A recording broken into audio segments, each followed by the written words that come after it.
이번 코너는 예리한 시선을 통해 MBC 프로그램을 낱낱이 파헤쳐보는 도마 위의 TV 시간입니다. 오늘 함께 만나볼 프로그램 격정 로맨스 일일 드라마 두 번째 남편입니다. 여기 10년 연애의 결실을 눈앞에 둔 커플이 있습니다. 사랑해 선아야. 언제나 네 곁에서 널 끝까지 지켜주고 영원히 네 편이 되어줄게.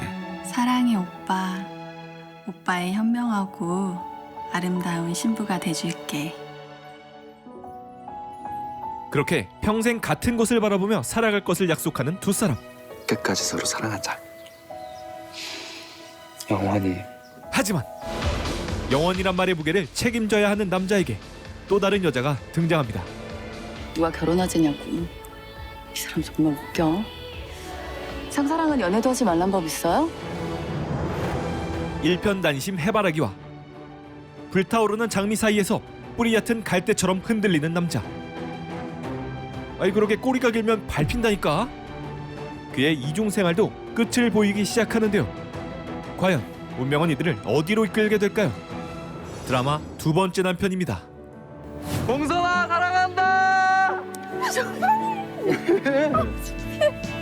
사랑한다. 그들만의 세상에 푹 빠져 달콤한 한때를 보내는 남녀가 있었으니 서로가 서로에게 애틋한 첫사랑이자 반대를 무릅쓰고 결혼을 약속한 상혁과 선아입니다. 우리 아이는 몇 명이나 낳을까? 난 우리 선아 닮은 딸만 5명쯤 갖고 싶다. 나 그렇게 못 낳아. 나는 오빠 닮은 아들 하나면 충분히. 아들이고 딸이고. 휴가를 맞아 떠난 여행에서 두 사람은 새 생명을 만들게 되고 어머니 저 왔어요. 이 덕분에 결혼을 반대하던 상혁의 어머니를 설득할 수 있었는데요.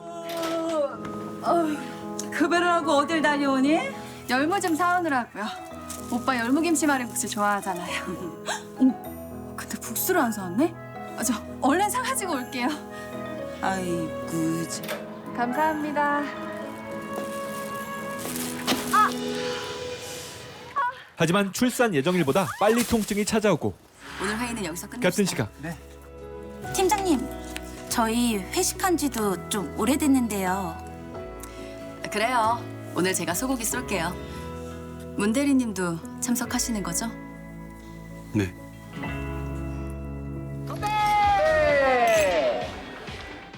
이번 프로젝트만 성공한다면 인사고과 따따블 플러스의 승진은 덤. 멀지 않은 성공에 기쁨도 잠시. 그에게 다가오는 검은 유혹이 있었으니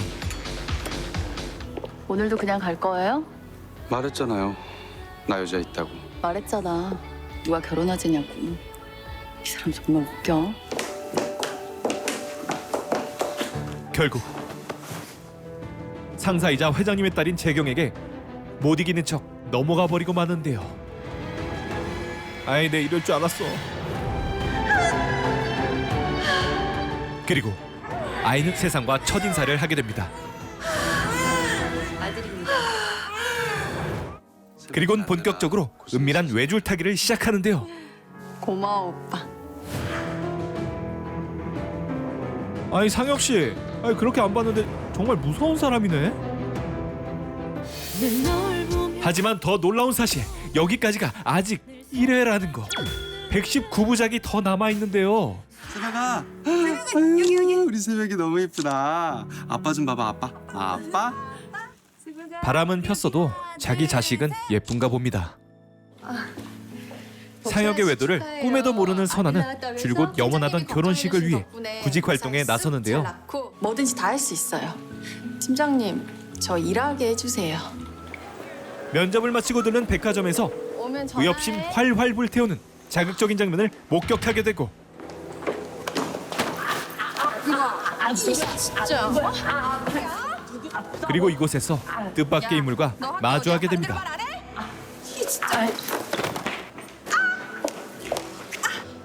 괜찮으세요? 근데 얘가 어디로 갔지? 이런 애들은 가만두면 안 되죠. 저기요. 그만 두세요. 지갑도 찾았는데. 왜요? 신고하고 그럼 경찰에 불려다니고 피곤해요. 시간도 뺏겨야 하고요. 그런 거 딱 질색이거든요. 네, 뭐 그럴 수도 있겠네요. 아무튼 고마웠어요. 자신과 정반대의 분위기를 네, 가진 재경에게 안녕히 가세요. 동경 섞인 호감을 느낀 선화. 그리고 얼마인가 운명은 이들을 또다시 엮어냅니다. 여기서 다시 뵙네요. 남자친구 옷 보러 온 거예요? 남편이요. 뭐 어려 보이는데 결혼하셨구나. 네. 이 넥타이 마음에 들면 제가 양보할게요. 그래 주실래요? 남편분이세요? 결혼을 생각 중인 남자친구예요. 그 예비 신랑이시구나. 이 기막힌 우연은 남자에게도 닿게 되고 참, 나 아까 백화점에서 소매치기 당할 뻔했는데 어떤 용감한 여자가 구해준 거 있지? 어떤 여잔지 참 고맙네. 그치? 언제 식사라도 대접해야겠어. 당신도 시간 되면 같이 만나자. 그러든가. 전화 왔어. 누구야, 멋진 분이? 있어? 당신이 이따 숨긴 얘기해. 여자친구요. 여보세요? 이번 주 금요일 점심 어떠세요? 저녁 시간은 주부시니까 좀 곤란하실 것 같고. 나갈 수 있어요. 그리고 먼저 시간은 오셨네요. 흘러 약속한 금요일이 되었습니다. 제 남자친구가 같이 합석해도 될까요? 그럼요. 그쪽 분 자신의 배경을 모르는 선화가 편했던 건지 마음에 담아둔 이야기를 네. 꺼내기 시작하고 그 사람이 너무 좋은데 그 사람과 결혼하기엔 장애가 너무 많을 것 같아서 내가 그런 장애들을 다 극복하고 결혼할 만큼 그 사람이 가치가 있나 그거 따져보고 있는 중이에요. 그건 찐사랑이 아니네요, 뭐. 결혼이 사랑만으로 충분하다고 여기세요? 결혼은 비즈니스도 포함이 되는 거죠. 모르겠어요. 난 계산이 들어가면 그건 이미 사랑이 아니라고 생각하니까. 결국 그래요. 그쪽 분 말대로 내가 너무 계산적이었던 것 같네요. 결혼 결심 굳혀야 할까 봐요. 그만큼 사랑하시는 거죠. 한편 이 모든 일의 원흉인 상혁도 레스토랑에 등장하는데요. 삼자 대면이 이뤄지려는 찰나 왔어? 누구 만난다더니? 합격 전화를 받고 먼저 자리에서 일어나는 선화. 전화 받고 바로 뛰어왔나 봐. 그럼요. 일을 주신다는데 그것보다 급한 게 어딨겠어요. 저 무슨 일 하면 돼요, 팀장님? 비록 계약직이지만 결혼식을 위해서라면 더한 일도 할 수 있을 것 같습니다. 그리고 며칠 뒤 보고 싶어 죽을 뻔했어. 나랑 결혼하자, 문상혁. 결혼? 프로포즈 하는 거야. 나 윤재경이 문상혁한테 프로포즈 하는 거라고. 우리 결혼하자.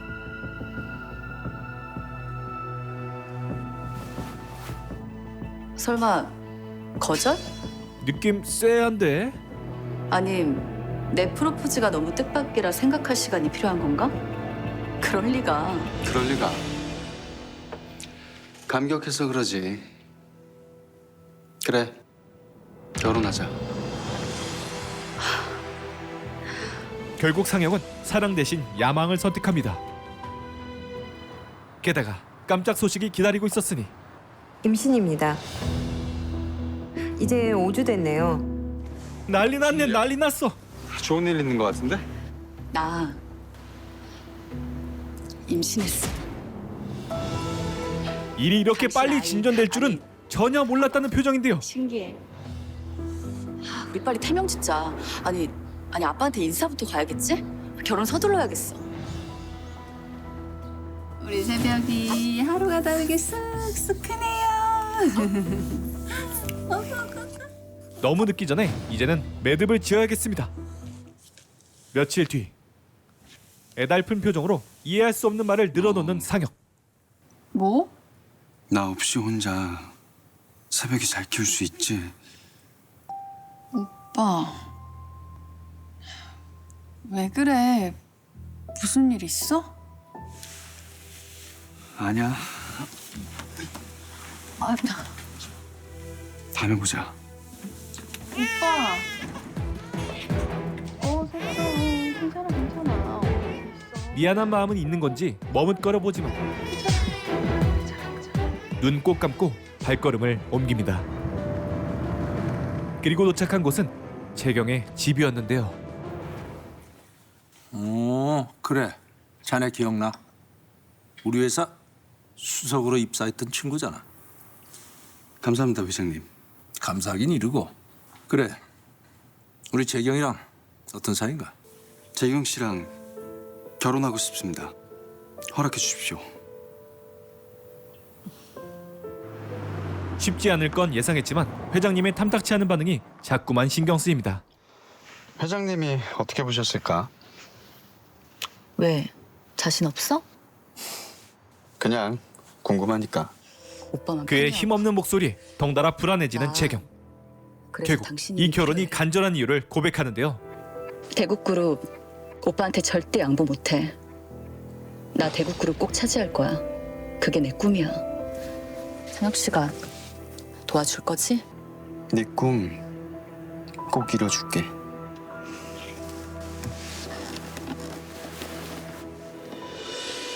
같은 시각 의미심장한 말이 신경 쓰였던 선아는 상혁의 집으로 찾아갑니다.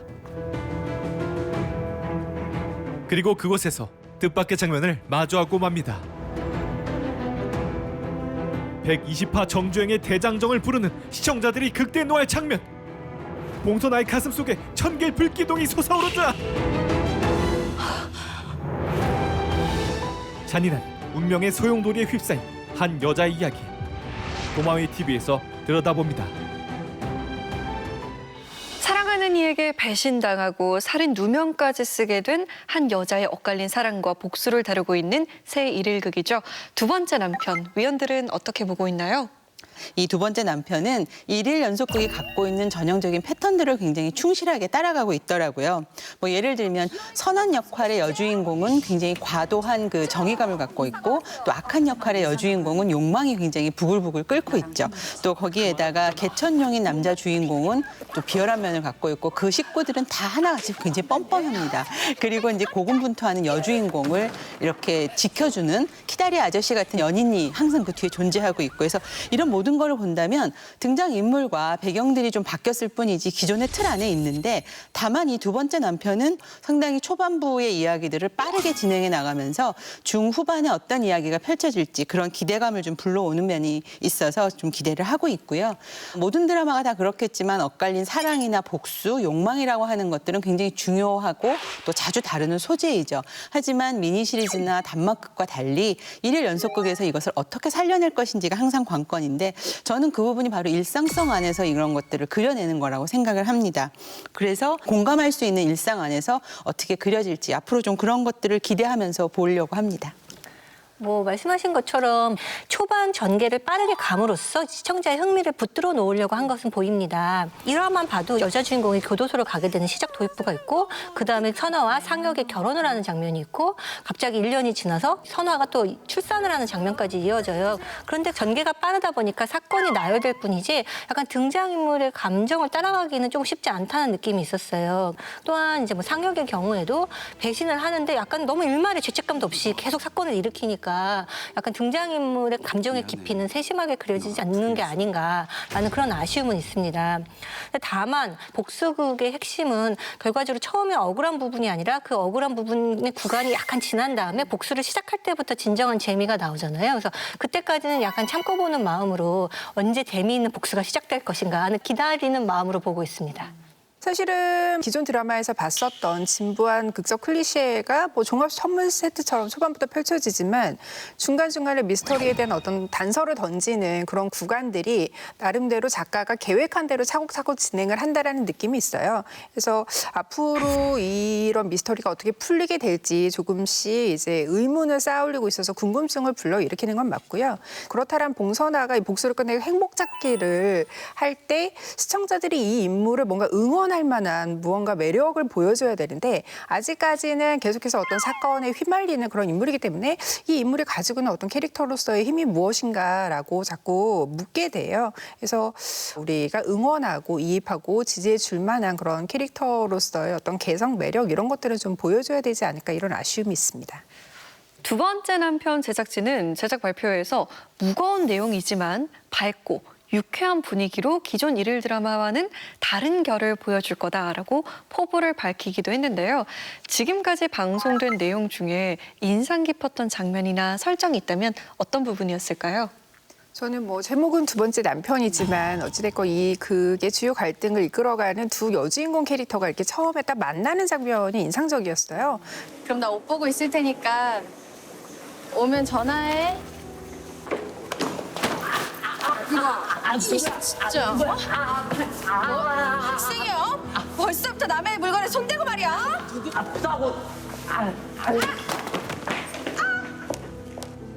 재경은 거기에서 또 일방적으로 그냥 도움만 받는 게 아니라 선아가 이렇게 소매치기를 잡으려 넘어졌는데 그 선아에게 손을 내밀면서 괜찮으세요? 이러면서 두 인물의 힘이 굉장히 좀 대등하게 그려졌어요. 그러니까 단순히 치정으로만 엮이는 것이 아니라 다양한 갈등 관계에 놓이게 될 두 인물의 대립구도가 앞으로 주요한 시청 포인트가 될 것이다라는 점을 이제 밝혔다는 점에서 이제 두 인물의 첫 만남 장면이 저는 인상적이었던 것 같아요. 그 대국그룹 윤 회장과 그 아내인 주애란의 대화 장면이 저는 굉장히 인상적이었습니다. 뭐 예를 들면 이제 아버지를 속이고 미국에서 이제 몰래 귀국해서 가수 활동을 하잖아요. 그 아들 재민이. 그래서 이제 우여곡절 끝에 아들을 집으로 데려옵니다. 그리고 한바탕 소동을 거친 후에 부부가 이렇게 이야기를 하는 장면이 나오는데 저 자식 누굴 닮아서 노래 부르는 걸 그렇게 좋아해? 어? 아니, 당신도 노래 부르는 거 취미 없잖아. 나도 그렇고. 내가 잘 타이를게요. 재민이 일찍 대령 못 시켜서 미안해 여보. 뭐랄까 출생의 비밀이 뭔가 이들의 대화 안에 들어있는 듯한 느낌을 저는 받았어요. 그리고 또 하나는 이 부부들의 대화가 이후에도 이어지는 부분들이 있는데 여보, 전화. 안 받아요? 머리 다듬을 때가 돼서 리약 때문일 거예요. 그 부분에 대해서 그냥 남편이 그런가 보다 하고 넘어가는 게 아니라 굉장히 의심의 눈길을 아내한테 보내요. 그거는 뭔가 두 사람 사이가 편치 않은 뭔가가 있다라는 것들을 암시한다고 생각을 합니다. 그리고 주애란이 윤 회장과의 대화 속에서 자신이 갖고 있는 비밀의 열쇠들을 이렇게 툭툭 하나씩 던져주는 거. 그 장면들이 저는 굉장히 인상적이었습니다.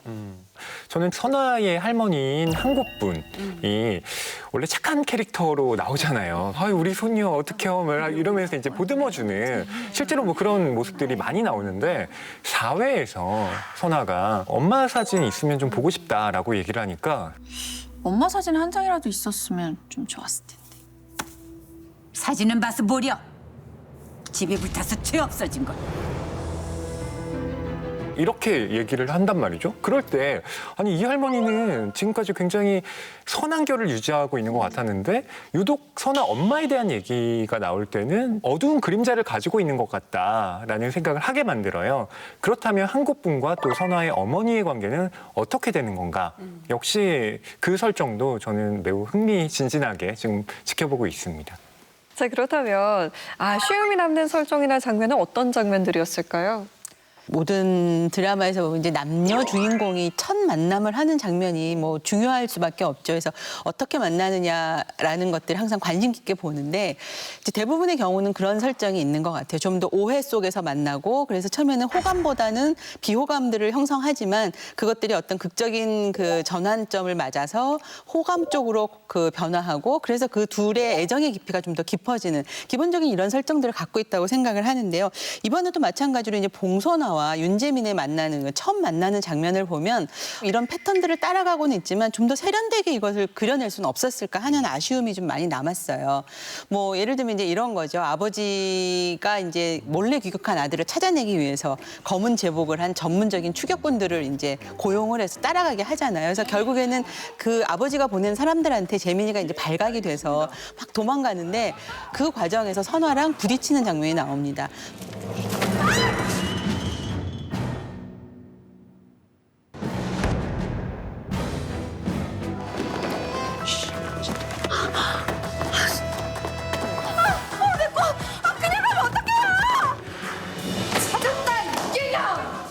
당장 가서 흩어지고 집밥인 냈고 다시 원상복구 시켜놓던가 꽃방울니까 20만 원 물어내던가 양재택이래요. 나중에 주면 안 될까요? 아저씨들 여기 새끼! 빨리 좀 와요, 빨리! 저런 싸가지한테는 가만두면 안 되죠! 네! 저는 이 부분도 좀 아쉬웠던 것이 선화가 그동안 보여줬던 성격을 본다면 이 사람한테 만일 가해자라고 재민을 생각했다면 잡아서 그 사람들한테 넘겨주는 게 맞고 피해자라고 생각했다면 내가 뭘 도와드릴까요? 라고 먼저 물어봐야 됐을 텐데 무조건 잡자마자 내 꽃값 내놔 20만 원이나 하는 거야. 이렇게 이제 대결을 하는 거죠. 그래서 그런 부분에서 이들의 만남이 너무 극적인 부분만 또 재미적인 부분만 강조한 것이 아닌가 하는 생각이 들어요. 그래서 익숙하고 그다음에 좀 너무 비현실적인 희화화 이런 부분들은 조금 자제해줬으면 어땠을까 하는 생각이 듭니다.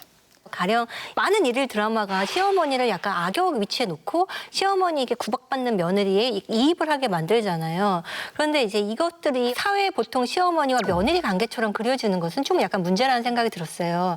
가령 1화에 보면 이미 벌써 만삭이 된 선화가 장을 막 이렇게 바리바리 싸들고 오는데 어머니는 약간 소파에 누워 있어요. 그래서 어머니한테 하는 말이 남편이 열무국수를 좋아해서 열무국수를 할 거다. 어머니는 콩국수를 좋아하니까 콩국수를 해드리겠다. 그런데 국수를 안 사왔어요. 그래서 자기가 국수를 사러 간다 이렇게 가는데 이렇게 가사를 모두 며느리에게 맡기면서 그것이 너무 당연하고 이것이 마치 며느리의 역할인 것처럼 수행하는 선화가 헌신적인 여자다 이렇게 보이게 하는 몇몇 장치들이 있었어요. 또한 7화에 보면 상역의 변심으로 선화가 이제 그 상역과 결별을 할 위치에 처해 있는데 그 선화가 이제 어머니에게 호소를 하려고 아이를 데리고 그 집을 찾아가요. 그래서 변심한 남편을 설득해 달라 이렇게 하는데 어머니가 어떤 그 얘기에 대해서 일말의 양심의 가책도 느끼지 않고 그냥 선화를 너무 매몰차게 쫓아내는 장면이 있었어요. 어머니! 좋은 말로 하나 듣지 않지? 꼭 날 나쁜 사람으로 만들어야 속이 시원해. 나가! 당장 나가라고! 나가라는 소리 몇 번을 해야 알아들어! 3명이 와서라도 3명이 앞세울 거 없어! 우리 장혁이가 너랑 결혼 안 한다잖아! 나가라고 이거야! 시어머니를 악역으로 부각시키면 부각시킬수록 뭐 시청자들이 약간 분기심이 쌓이면서 거기에 극적 흥미가 높아질 수는 있지만 시어머니가 하는 모든 행동들은 그냥 시어머니로서 할 수 있는 것이고 며느리는 그것을 감내하는 것이다. 이런 약간 지난 세대의 그런 가치관이 반영되어 있는 것 같아서 이런 부분이 좀 아쉽게 여겨졌습니다. 자, 이번에는 극을 이끌어가는 캐릭터에 대해 이야기 나눠보겠습니다. 잔인한 운명에 맞서는 싱글맘 봉선화와 그를 버린 첫 남편 문상혁 그리고 재벌 딸인 윤재경과 다정한 온기를 가진 직진남 윤재민 4명의 캐릭터 가운데 눈길을 끌었던 역할은 어느 역할이었을까요? 일단 이 4명 중에서 지금 어떤 전형에 딱 맞아떨어지지 않고 그나마 입체적인 변화를 기대할 수 있는 인물이 있다면 역시 배우 차서원 씨가 연기하고 있는 윤재민 캐릭터라고 생각이 듭니다. 윤재경과 문상혁 역은 자신들의 어떤 야심, 단면적인 욕망을 충족시키기 위해서 질주하는 인간처럼 그려져 있기 때문에 약간 다양한 면모를 보기 약간 어려운 면이 있고요. 그렇지만 이제 윤재민은 집안의 반대를 무릅쓰고 도망다니면서 자신의 꿈을 펼치겠다. 하지만 나중에는 이제 뭐 대국 제거에 시험을 봐서 들어가겠다 이러면서 어떤 변화를 예고하는 측면이 있어서 조금 역동적인 모습을 보여주고 있다는 생각은 들었습니다. 그리고 앞으로 이제 윤재민은 선화와의 관계를 이끌어 나가고 동시에 이 대국 그룹을 이끌어 나가는 인물로서 어떤 모습을 보여줄지 약간 주목하고 싶은 그런 역할이라고 할 수가 있겠습니다. 저는 가장 어떤 입체적인 면모를 보여주는 건 저는 오히려 윤재경이라는 캐릭터였다라고 생각을 했어요. 이제 초반에 보통 이런 일일 드라마의 악역하면은 계략형, 음모형으로 그려지기 마련인데 윤재경 같은 경우에는 본인이 야망도 있고 능력도 있어요. 그리고 그에 따라서 또 전략적으로 행동을 하는 그런 캐릭터예요. 나 대국그룹 오빠한테 절대 양보 못해. 나 대국그룹 꼭 차지할 거야. 그 사람은 온실속 화초처럼 자란 내 주변 남자들하고는 달라. 대릴 사이로 이 집에 들어와서 내 수족이 될 거야. 나랑 힘을 합칠 수 있다고. 그래서 초반에 굉장히 좀 인상적이라는 생각이 들었고 드라마 내 주요 갈등 구도에서는 어떻게 보면 봉선화보다 조금 더 복잡한 그런 위치에 놓여 있다라는 생각을 했는데 왜냐하면 어떤 로맨스적인 부분에서만 봉선화랑 그 부딪히는 것이 아니라 대국그룹 내에서 그 재민과 같이 이제 후계자 자리를 놓고 갈등을 하는 캐릭터인데요. 여기에서 살짝 재경을 응원하게 되는 그런 설정들이 있어요. 왜냐하면은 사실 재민은 적자죠. 물론 이제 나중에 희생의 비밀이 나오겠지만 이 아버지인 윤 회장이 굉장히 가부장적이고 남아선호 사상이 있고 본인의 핏줄을 굉장히 중요시하는 그런 캐릭터이기 때문에 일단 재미는 자꾸 자기가 사업에 뜻이 없고 노래를 한다고 이렇게 엇나가도 윤 회장은 당연히 네가 후계자일 것이다라고 낙점을 한 상태예요. 하지만 이 재민보다 적어도 어떤 사업적인 부분에서 굉장히 능력을 보이고 있는 재경이라는 캐릭터는 혼외 자녀이고 또 그 남아선호 사상을 가진 아버지에게 밀려날 수밖에 없는 딸이라는 어떤 불합리한 조건에 처해 있는 인물이라서 초반에는 그냥 어떤 금수저를 물고 태우는 재민보다는 좀 응원을 하게 되는 그런 면모가 있고 배우자를 고를 때에도 신분 이런 거를 중요시하기보다는 어떤 사업적인 측면에서 자신과 좀 이렇게 전략적인 파트너가 될 법한 능력을 중요시하는 그런 점도 나름대로 흥미로운 설정이라고 생각을 했어요. 120부작으로 방영되는 두 번째 남편, 이제 막 그 포문을 연 만큼 앞으로 펼쳐질 다양한 이야기들이 기대가 되는데요. 앞으로의 시청 포인트를 꼽아주신다면요? 사실은 뭐 로맨스만 가지고도 이야기는 끌어나갈 수 있지만 이제는 모든 119이 로맨스 하나만 집중하지 않기 때문에 거기에서 이제 미스터리적인 요소를 얼마나 흥미롭게 짜는지 이게 정말 성공의 관건이 되는 것 같아요. 그리고 지금 이게 120부작이기 때문에 굉장히 호흡이 긴 편인데 복수가 이루어질 때까지 아무 일도 일어나지 않고 등장인물이 계속 답답하게 당하기만 하면 사실은 시청자들은 그 상황을 견디지를 못하거든요. 그렇기 때문에 중간에 이제 작은 사건들이 만들어지고 그다음에 그것이 풀리는 상황 이렇게 갈등과 해소를 반복해 나가면서 그래서 거대한 어떤 사건의 해결을 향해 나아가야 되는데 이때 이 일일 드라마로서 호흡을 어떻게 조절할지 이게 가장 중요한 요소가 아닐까라는 생각이 듭니다. 저는 이 두 번째 남편이라는 제목이 대체 뭘까? 봉선아가 사실혼 관계였던 문상혁과 이렇게 결별하게 되고 또 윤재민과 엮이게 되는 것 그리고 윤재경의 입장에서는 이미 사실혼 관계에 있던 사람과 결혼했으니까 어쨌든 두 번째 남편인가? 이렇게 계속 고개를 갸웃갸웃하게 되면서 이 프로그램을 좀 보게 되는데요. 근데 실제로는 이 두 번째 남편이 제 짐작이지만 훨씬 더 많은 함의를 담고 있는지도 모르겠다. 어쩌면 윤 회장과 주혜란과의 관계에 있어서도 윤 회장이 주혜란의 두 번째 남편일 수도 있고 거기에서 일어나는 여러 가지 또 치정관계 이런 것들을 다 염두에 두고 지은 제목인가? 그래서 저는 이 프로그램의 시청 포인트는 이 두 번째 남편의 비밀이 한 겹이 아니라 두 겹, 세 겹, 네 겹 여러 개 존재하고 있는데 그걸 이제 파헤쳐가는 그 재미에 이 포인트를 좀 맞춰보면 어떨까 좀 생각해 보기도 합니다. 네, 등장인물들의 사연에 공감할 수 있는 세심한 전개와 더불어서 앞으로 그려질 선화의 복수가 통쾌하게 그려지길 기대해 보겠습니다. 자성의 소리와 리얼한 비평을 가감없이 전하는 리얼 비평 탐나는 TV. 날카로운 시청자들의 목소리를 담아서 저희는 다음 주에 다시 돌아오겠습니다. 고맙습니다.